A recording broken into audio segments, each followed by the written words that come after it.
Stacy started for the door, then stepped back as Jeremy Sims, a blond, sad-eyed boy, came out.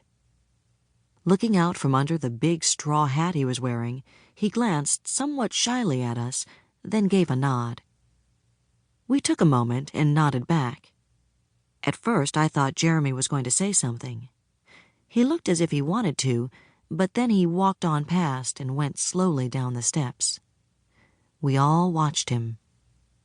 He got as far as the corner of the porch and looked back.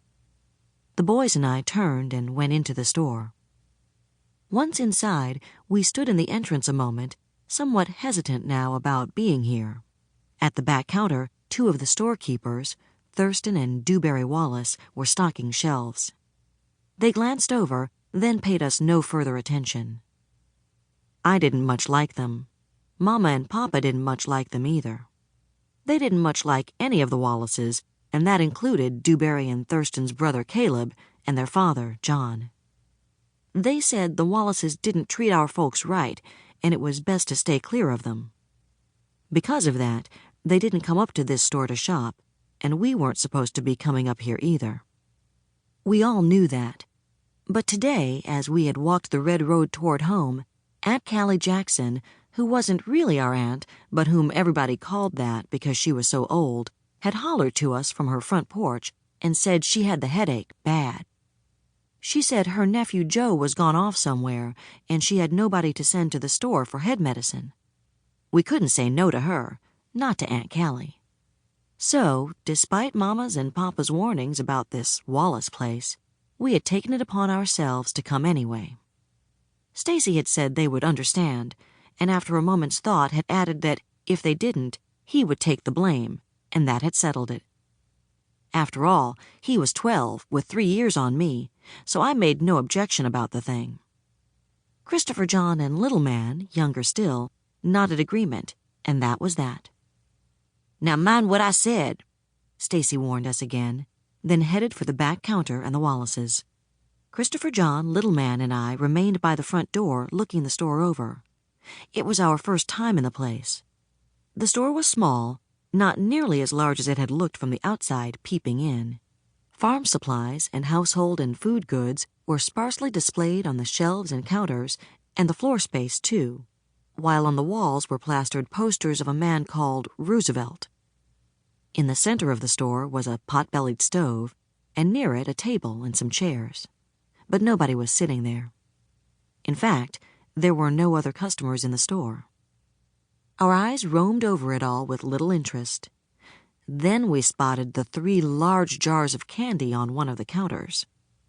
One was filled with lemon drops, another with licorice, and a third with candy canes. Christopher John, who was 7, round, and had himself a mighty sweet tooth, glanced around at Little Man and me, grinning.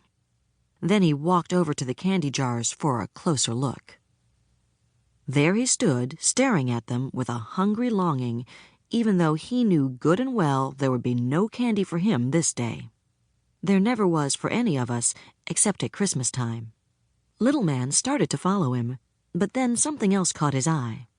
Something gleaming and shining. Belt buckles and lockets, cufflinks and tie clips in a glass case. As soon as Little Man saw them, he forgot about the jars of candy and strutted right over. Little Man loved shiny new things. Not interested in drooling over candy I knew I couldn't have, or shiny new things either, I went on to the back and stood with Stacy. Since the Wallaces were taking their own good time about serving us, I busied myself studying a brand new 1933 catalog that lay open on the counter. Finally, Newbery asked what we wanted.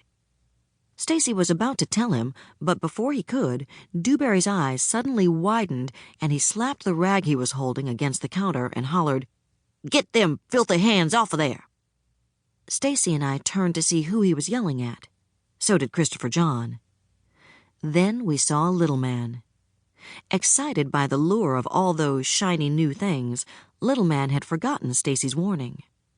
Standing on tiptoe, he was bracing himself with both hands against the top of the glass counter for a better look inside. Now he glanced around. He found Newbery's eyes on him and snatched his hands away. He hid them behind his back. Newbery, a full-grown man, stared down at Little Man. Little Man, only 6, looked up. "Now I'm gonna have to clean that glass again," snapped Newbery, "seeing you done put them dirty hands of yours all over it."